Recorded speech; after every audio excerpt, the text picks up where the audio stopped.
Voisiko mun nyt sanoa yksi juttu? Voisiko mä sanoa yhden jutun? Kysy joku kysymys. Kan du tala lite? Kan du fråga? Du talar inte svenska här. Ja, jag kan tala. Jag kan säga. Och Jesse Jonsson. Jesse Jonsson här. Ja, Mikael Granlund där. Mycket. 6-1. 6-1. Och jag kan säga, mycket bra finaler.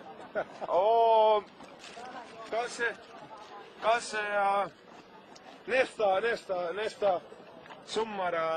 nästa sommar vad säger du? Det blir erittäin. Jag är fanatik. Myöstääkin ruotsikielisen? Ei. No anna mä sitten se on suomeksi. Joo, anna minua.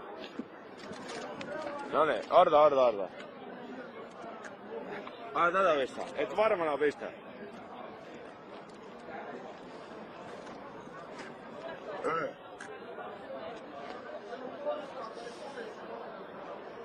No niin. Anssi Salmelalla on asiaa suoran lähetyksen katselijoilta. Kyllä, odotaan hetki. No niin. Niin, että mitä? Niin, sinulla on asiaa suoraan lähetykseen. Tää on hyvä ratsastaa siivellä Mikael Granlundin likkojen kanssa, eli saa ruusuja ja kaikkia ja tämmösiä, niin ne on ihan kivoja. Puhelinnumeroitakin vois lähettää tänne ruusujen perään, mutta ei nyt nää menee varmaan Mikaelille.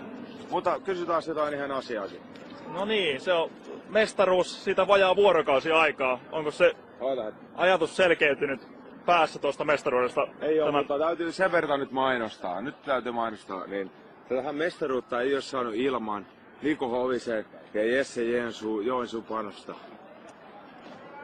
Kyllä. No niin, pallopussi lähtee. Pystytkö ton pistää nettiin? Joo, se meni. Japasta pitäis vielä vähän. Voitko sä mennä yhtäälle vähän Japasta? Hei, please. Voitko mennä ottaa Japalta? Kelta? Japalta. Joo, Japa.